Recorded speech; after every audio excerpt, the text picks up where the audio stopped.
నమస్తే, welcome to Suman TV. నేను మీ లక్ష్మి.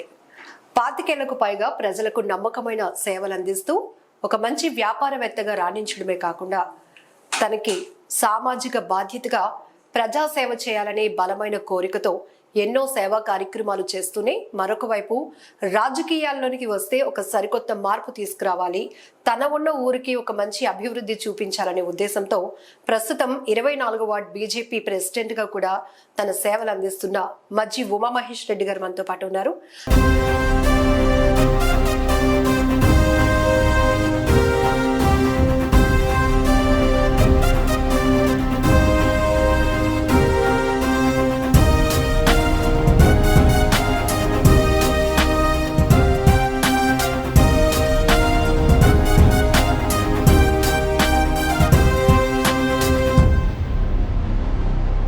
ఆయన ప్రస్థానం ఎలా మొదలైంది, ఒక వ్యాపారవేత్త నుంచి రాజకీయవేత్తగా రాణించడానికి కారణాలు, ఇవన్నీ కూడా తెలుసుకుందాం. మీకున్న స్ట్రగుల్స్, అప్ అండ్ డౌన్స్ ఏం చూస్తారు మీ బిజినెస్ లో?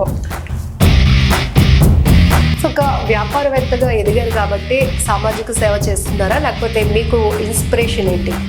రాజకీయం అంటే చిన్నప్పటి నుంచి నాకు ఇంట్రెస్ట్ ఉంది. వార్డు ప్రెసిడెంట్ అయిన తర్వాత మీ వార్డులో మీరు చూసిన మార్పు ఏంటి, ఇంకా మీరు ఏం చేయాలి అనుకుంటున్నారు?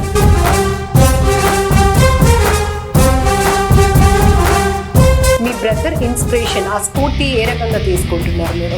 తమ్ముడు ఏ పని చేసినా తమ్ముడిని తలుచుకుని తమ్ముడి పేరు మీద చేస్తుంటారు. సర్వీస్ వేరు, రాజకీయాలు వేరు అంటారు. రెండు బలంగా ఉంటేనే ముందుకెళ్ళగలం. సో బీజేపీతోనే ఎందుకు మీ రాజకీయ ప్రయాణం కొనసాగించాలనుకుంటున్నారు?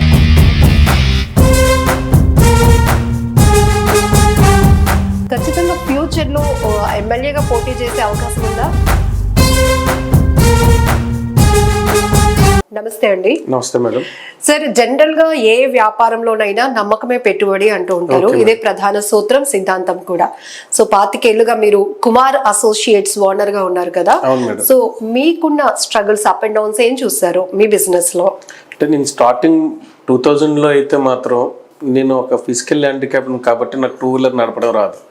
మార్కెటింగ్లోకి వెళ్ళాలంటే కంపల్సరీ మనకి 2 వీలర్ డ్రైవ్ చేసినట్టు ఉంటేనే ప్రతి ఒక్కరు కస్టమర్ని కోఆర్డినేట్ చేయాలన్నా ఏం చేయాలన్నా 2 వీలర్ మొబైల్ కంపల్సరీ ఉండాలి. అప్పుడు నాకు 2000లో వెహికల్ నడపడం రాకపోతే మా బావగారు ఇంకో పెద్ద ఆయనతో నాకు నేర్పించి ఈ యొక్క వేలోకి వెళ్ళేటట్టు పుష్ చేసింది మా బావగారు, వాళ్ళ బావగారు కూడా. వాళ్ళిద్దరు పుషింగ్ వల్ల 2 వీలర్ నేర్చుకొని ఈ మార్కెటింగ్ ఫీల్డ్లోకి రావడానికి మంచి ఆస్కారం పొందింది. రెండోది ఏంటంటే మా ఫీల్డ్లో ఎక్కువ నడిచి వెళ్ళే మెట్లెక్కి కస్టమర్ల దగ్గరికి వెళ్ళేది ఎక్కువ ఉంటుంది. అవన్నీ స్టార్టింగ్లో చేసి ఆ విధంగా అంటే ఈ ఫీల్డ్లో ఇంత లైఫ్ ఉంటుందనే విషయం అప్పుడులో తెలియదు, కానీ ఈరోజు నా లైఫ్లో 50% బిజినెస్లో వెళ్ళిపోయింది. సో ఇప్పుడంటే కార్ లోన్ సర్వీసెస్ చాలా మంది ప్రొవైడ్ చేస్తున్నారు, కానీ మీరు వెరీ బిగినింగ్ లోనే ఈ కెరియర్ అంటే అప్పుడులో కూడా కాంపిటీషన్ ఉంది, కాకపోతే ఎంత కాంపిటీషన్ లేదు. అప్పుడు కూడా ఉన్నది, కానీ అప్పుడు కొన్ని కంపెనీస్, ఇప్పుడు కొన్ని కంపెనీస్ అప్పుడు లేవు. అప్పుడు జీమాక్ అని, కంట్రీ వైడ్ అని, ఐసిఐసిఐ, హెచ్డిఎఫ్సి ఇటువంటి ఉండే. ఇప్పుడు ఏంటంటే దగ్గర 14-15 కంపెనీస్ వచ్చాయి ఇప్పుడు. అలాగే కాంపిటీషన్ ఉన్న మనది ఏంటంటే ఈ 26 years నుంచి కస్టమర్స్కి ఇచ్చే సర్వీస్ వాళ్ళే మనకి రిటర్న్ గా మనకి బిజినెస్ ఫోన్ చేసి మనం ఇచ్చే సర్వీస్ ని బట్టి వాళ్ళు మనకి రెఫరెన్స్ ఫార్వర్డ్ చేస్తూ ఉంటారు. సో మీరు అన్నట్టు ఇప్పుడైతే టఫ్ కాంపిటీషన్ ఉంది. సో కార్ లోన్స్ ప్రొవైడ్ చేసినప్పుడు కొంచెం ఎర్లీగా వచ్చేస్తే బాగుంటుంది అని చాలా మంది కస్టమర్స్ మిమ్మల్ని అప్రోచ్ అవుతారు కదా. మిగతా వాళ్ళతో పోలిస్తే మీకు అది ఎట్లా సాధ్యపడుతుంది? ఇప్పుడు ప్రజెంట్ ఏంటంటే ఇంతకు ముందు నేను స్టార్టింగ్ వచ్చే మొదట్లో సిబిల్ అనే ఉండేది కాదు. ఇప్పుడు ప్రజెంట్ సిబిల్ అనే సాఫ్ట్వేర్ రావడం వల్ల ప్రతి ఒళ్ళు డిఫాల్ట్ అవుతున్నారు. కరోనాకు ముందు కానీ అంతకు ముందు కానీ, ఇంతకు ముందు రోజుల్లో ఏంటంటే ఈ బ్యాంక్లో డిఫాల్ట్ అవుతే వేరే బ్యాంక్లో చేసేవారు. ఈ రోజు అలాగ లేదు. అందులో ఏంటంటే సిబిల్లో కొంచెం ఎక్కువగా ఫైట్ చేయగల కెపాసిటీ ఉంది కాబట్టి కస్టమర్స్ నన్ను ఎక్కువ ప్రిఫర్ చేస్తారు. ఇప్పుడు ఈవెన్ ఈ 26 yearsలో చిన్న స్థాయి నుంచి క్రెడిట్లో మేనేజర్లు అయిన వాళ్ళు, జెడ్సీఎం అయిన వాళ్ళు, వీళ్ళందరితో నాకు ర్యాపో ఉంటుంది. ఆ ర్యాపో వల్ల వాళ్ళతో డైరెక్ట్ మాట్లాడి పుష్ చేసుకోగల కెపాసిటీ ఉంది కాబట్టి ఎక్కువ మంది మనల్ని అప్రోచ్ అయ్యే అవకాశం ఉంటుంది. దాంతో ఏంటంటే మార్కెట్తో కంపేరింగ్ ఇంట్రెస్ట్ రేట్ ఇవ్వడం, ఆ విధంగా ఎస్. అంటే ఈ లోన్స్ ప్రొవైడ్ చేసినప్పుడు కానీ కస్టమర్స్ నుంచి అంటే మీకు వచ్చే ఇబ్బందులు ఏమైనా ఉంటాయా జనరల్లీ ఈ రంగంలో? ఈ రంగంలో అంటే ఏం లేదు, షోరూమ్స్ నుంచి కానీ ఇట్ల నుంచి కాంపిటీషన్ ఉంటుంది. ఆ కాంపిటీషన్ నుంచి అధిగమించుకొని ముందుకు వెళ్ళడమే తప్ప అది ఎందులోనైనా పోరాడాలి కదా, పోరాడకపోతే ఏమి రాదు. ఈ ఫీల్డ్ లో కూడా అంతే. సో ఒక వ్యాపారవేత్తగా ఎదిగారు కాబట్టి సామాజిక సేవ చేస్తున్నారా, లేకపోతే మీకు ఇన్స్పిరేషన్ ఏంటి? అంటే నాకు స్టార్టింగ్ నుంచి రాజకీయం అంటే చిన్నప్పటి నుంచి నాకు ఇంట్రెస్ట్ ఉంది. ఇంట్రెస్ట్ ఉండడం వల్ల నేను అటువైపు రావడానికి ఆస్కారం అయింది. మా ఫాదర్స్ లో కానీ మా బ్లడ్ లో కానీ అక్కడ రాజకీయం అనేది లేదు. కానీ నాకు ఇంట్రెస్ట్, ఇండివిజువల్ గా ఇంట్రెస్ట్ కలిగింది చిన్నప్పటి నుంచి నాకు ఉంది కాబట్టి ఆ వేలోకి రావడానికి ఆస్కారం వచ్చింది. దట్ ఏంటంటే ఎంప్లాయీగా ఉండుంటే అది సాధించలేమని చెప్పి, ఎంప్లాయీ కంటే బిజినెస్ అయితే సెల్ఫ్ ఎంప్లాయిడ్గా అయితే అది సాధించగలమని, ఉద్యోగాలు కాకుండా ఈ విధంగా ప్రయాణం మనం మొదలెట్టి ఇందులో సక్సెస్ చేయగలిగాం. ఓకే. సో మీ ఫ్యామిలీ బ్యాక్గ్రౌండ్ లో ఎక్కడ పాలిటిక్స్ అనేది లేదు, కానీ దేశ సేవకులు మాత్రం చాలా మంది ఉన్నారు. 4 ఉన్నారు మీ ఫ్యామిలీ నుంచి. అండ్ మీ బ్రదర్ కూడా ఇందులోనే సేవ చేస్తూ చనిపోయే వేరే 2003లోని తమ్ముడు లేలోనే మరణించాడు అనమాట. అలాగే ఫాదర్ కూడా నాన్నగారికి 3 నెలలప్పుడు ఆయన ఆర్మీలో చనిపోయారు ఆయన కూడా. అలాగే మా అమ్మగారు వాళ్ళ నాన్నగారు కూడా ఆర్మీ. అలాగే మా బ్రదర్ ఇప్పుడు నాకంటే పెద్ద ఉన్నాడని ఆయన కూడా Indian army retired service man. మా ఫాదర్ రిటైర్డ్ సర్వీస్ మ్యాన్. ఇప్పుడు ఆల్రెడీ స్టిల్ 83 years మా ఫాదర్కి. ఇప్పుడు చాలా యంగ్గా అన్ని యాక్టివిటీస్ లో పాల్గొంటారు, అన్ని చాలా చక్కగా చేసి పెడతారు. అంటే మీరు చేస్తున్న సర్వీసెస్ కానీ లేకపోతే మీరు ఉంటున్న ఈ రాజకీయాలు వీటిల్లో కానీ మీ బ్రదర్ ఇన్స్పిరేషన్, ఆ స్ఫూర్తి ఏ రకంగా తీసుకుంటున్నారు మీరు? అంటే మా బ్రదర్ దేశకి చనిపోవడం వల్ల నాకేంటైందంటే ఒక ప్లస్ పాయింట్ లాగా, మన ఇంట్లో నుంచి ఒకడు ఈ విధంగా అయ్యాడు, మనం ఏదో చేసి తమ్ముడి పేరు నిలబెడదామనే ఉద్దేశంతో తమ్ముడు ఏ పని చేసినా తమ్ముడిని తలుచుకుని తమ్ముడి పేరు మీద చేస్తుంటాను. తమ్ముడు పేరు మధ్య మోహన్ కుమార్ రెడ్డి మాట. తన పేరు మీద కుమార్ అసోసియేట్స్ ఫార్మ్ కూడా ఉంటుంది. అలాగే సెకండ్ సిస్టర్ కన్సర్న్ కూడా కుమార్ ఫైనాన్షియల్ సర్వీసెస్ అని 2 ఫర్మ్స్ మాట. ఆ 2 ఫర్మ్స్ కంటిన్యూ చేస్తున్నాం మా బ్రదర్ పేరుతో. సో సిఎస్ఆర్ కింద మీరు చేస్తున్న సోషల్ యాక్టివిటీస్ చాలా చూసాం. సో మహిళలకు కానీ వృద్ధులకు కానీ ఇట్లా చాలా అనాథ పిల్లలకి ఇలా చాలా చేస్తున్నారు కదా. ఆ సేవ చేసే దాంట్లో మీరు ఏం వెతుక్కుంటారు? వాళ్ళు చూసే వాళ్ళ చూపులో కనిపించే సంతోషం నాకు చాలా ఆహ్లాదకరంగా అనిపిస్తుంటారు. ఎందుకంటే నేను చిన్నప్పుడు మా తల్లిదండ్రులు, నేను బంగారేవుడిని తల్లిదండ్రులు ఇద్దరు మోసుకుని ఎక్కడెక్కడికో తిప్పేవారు. నేను కట్ చేసిన ఒక 5 to 6 years వరకు నేను నడలేని పరిస్థితి. దాన్ని ఈరోజు ఈ స్థాయికి తీసుకొచ్చింది మా తల్లిదండ్రులకు ముందు అప్రిషియేట్ చేయాలి. భగవంతుడి కంటే ముందు నన్ను అంతలా కష్టపడి పెంచి భుజాల మీద ఎత్తుకొని తిప్పి ప్రతి హాస్పిటల్కి తిప్పిన రోజులు ఉన్నాయి.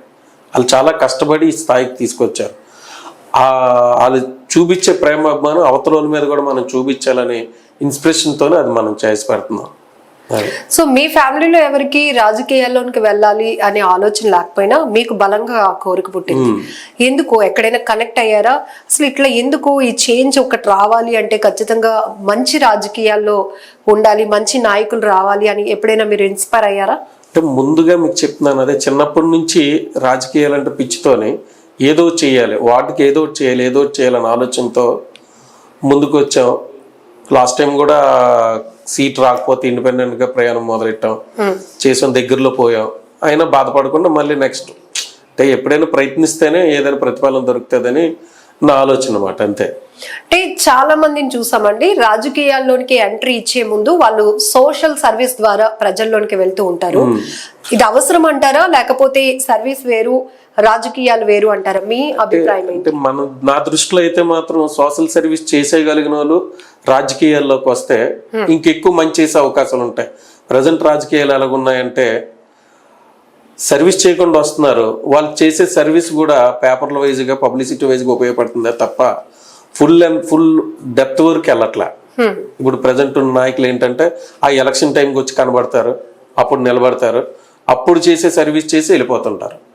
దాన్ని మేము అలా కాదు, మొదటి నుంచి సర్వీస్ నుంచి వచ్చి రాజకీయాల్లో అలా స్టేబుల్ అవుతా ఉన్నాం. రాజకీయ భవిష్యత్తు ఉన్నా లేకపోయినా మా సర్వీస్ మేము ఆపం, నా పని నేను చేసుకుని పోతా ఉంటాను.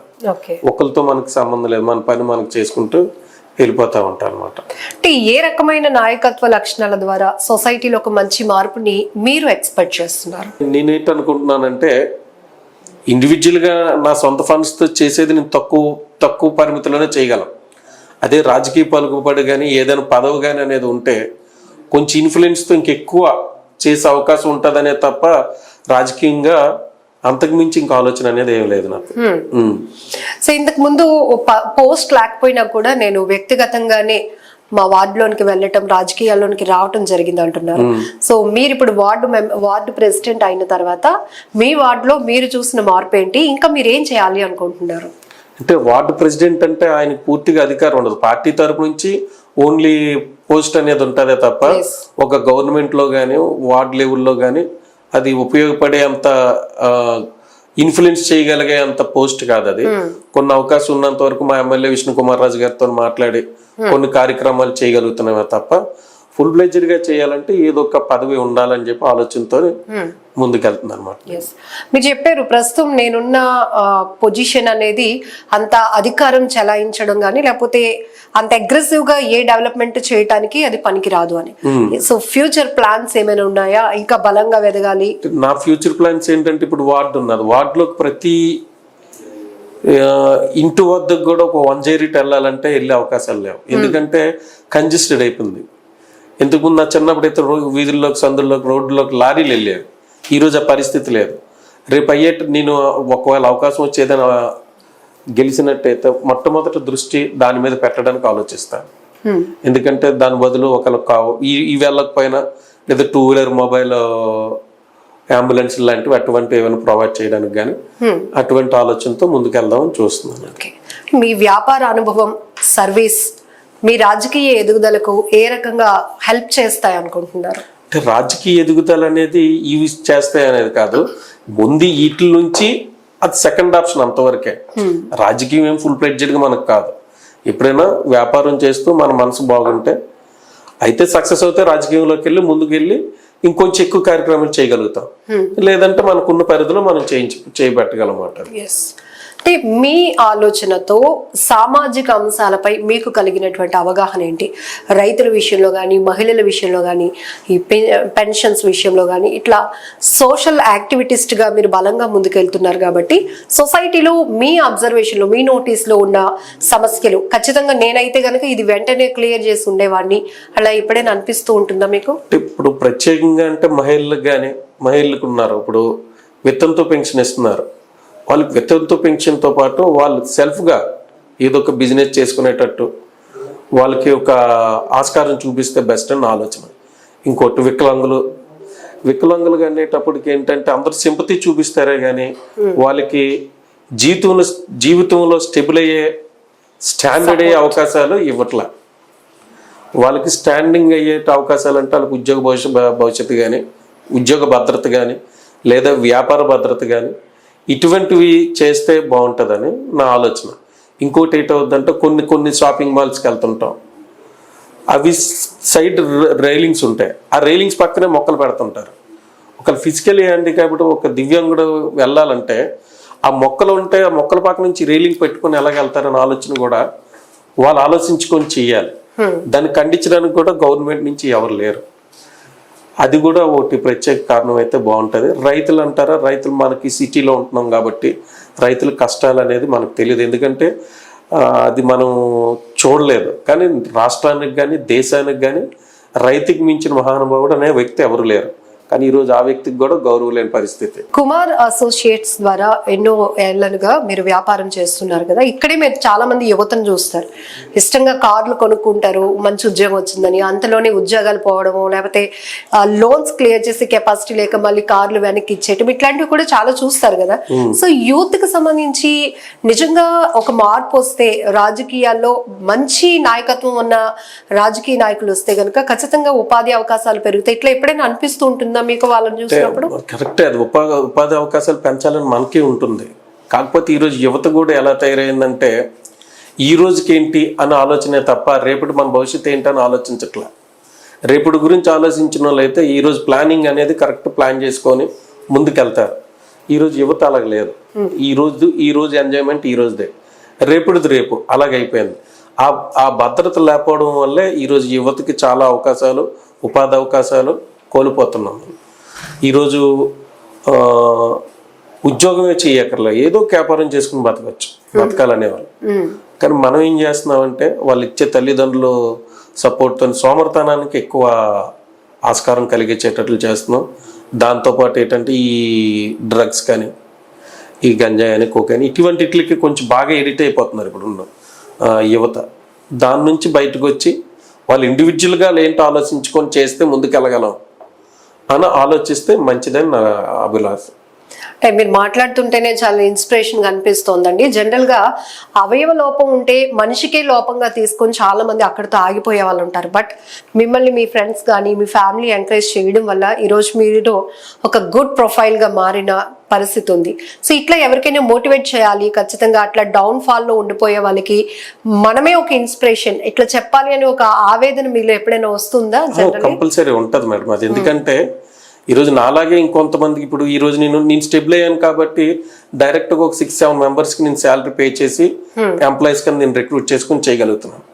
ఇండైరెక్ట్గా 10 to 15 మెంబర్స్కి నేను స్వయం ఉపాధి కలగజేస్తున్నాను. అలాగే నాలాంటి వాళ్ళకి కొంచెం సపోర్ట్ చేయడం వల్ల వాళ్ళు కూడా కొంతమందికి ఎంప్లాయ్మెంట్ చూపించడానికి అవకాశం ఉంటుందని నేను అనుకుంటున్నాను. సో బీజేపీతోనే ఎందుకు మీ రాజకీయ ప్రయాణం కొనసాగించాలనుకుంటున్నారు? ఇప్పుడు బీజేపీతోనే ఎందుకంటే నరేంద్ర మోడీ గారి చేసే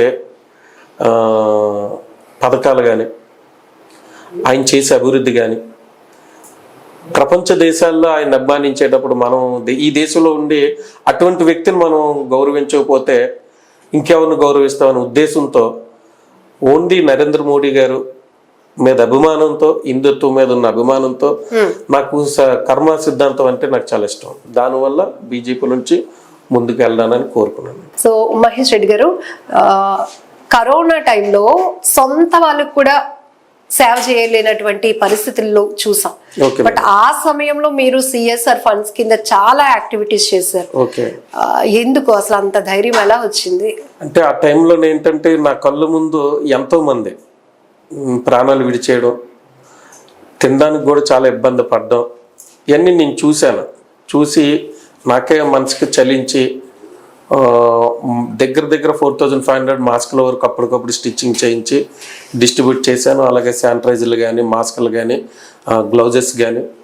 ఇది కాకుండా ఏంటంటే ఎవ్రీడే ఇంటికి ప్రతి ఊళ్ళు ఎవరు వచ్చినా వాళ్ళకి మా బ్రదర్ ఉన్నాడు, మా పెద్దని, ఆయన ఏం చేసేవాడంటే 5 kgs రైస్ ప్యాక్ చేసి ఉంచేవాడు. అలాగా 2 మినీ వ్యాన్లతో 2 సార్లు మనం పార్వతీపురం నుంచి రైస్ తెప్పించి ఇక్కడ కాకుండా అక్కడ నుంచి తెప్పించి ఇక్కడ ప్యాకింగ్ చేయించి ఇంటికి వచ్చిన ప్రతి ఒక్కరికి కూడా లేదు అనకుండా కరోనా టైంలో అందరికీ మనం అవకాశం ఉన్నంత వరకు, నా చేతులు ఉన్నంత వరకు నేను చేయగలిగాను.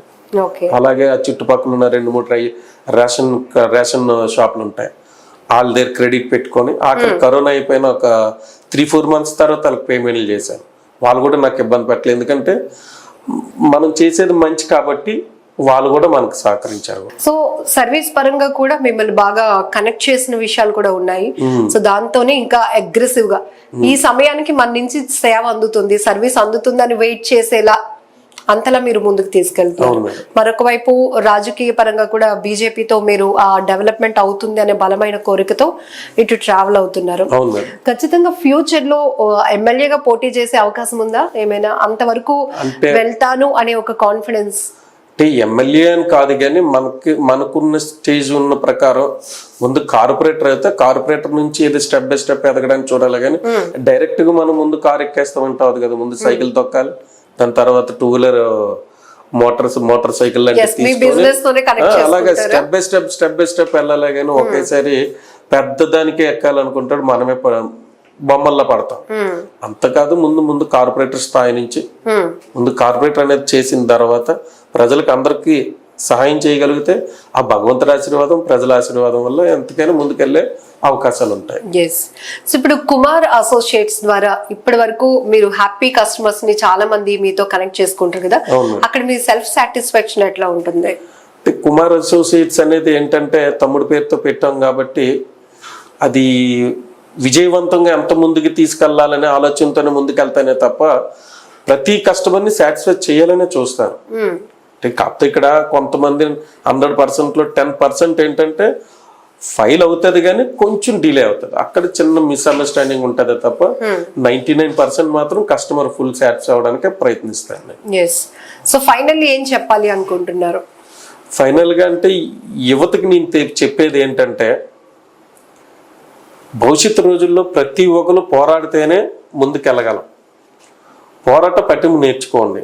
ఈ మాదక ద్రవ్యాల నుంచి దూరంగా ఉండి ప్రతి ఒక్కరు కష్టపడండి. కష్టపడకుండా వచ్చే రూపాయి మంద కాదు, కష్టపడి వచ్చే రూపాయే మంద అవుతుంది. అందుకోసం ప్రతి ఒక్కరు కష్టపడండి. అది అవయవం లోపం ఉన్నా అవయవం లోపం లేకపోయినా ఎవరైనా కష్టపడితేనే ముందుకెళ్ళగలం. అది చివరిగా నేను ఇచ్చే సందేశం.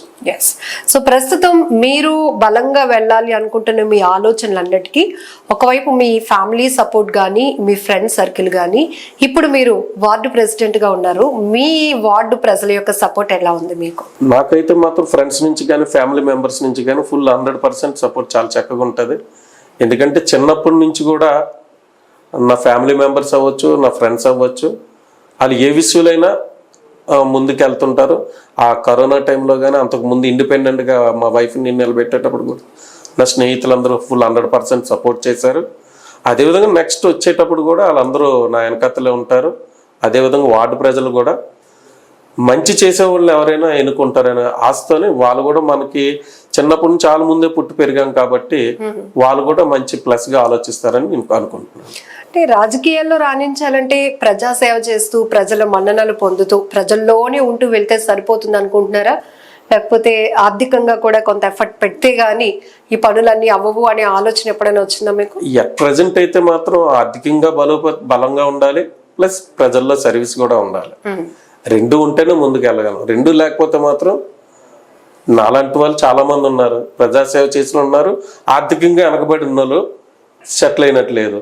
అలాగే ఆర్థికంగా ఉన్నోళ్ళు ప్రజాసేవలు లేకపోవడం వల్ల వాళ్ళు సెటిల్ అయినట్టు కూడా లేదు.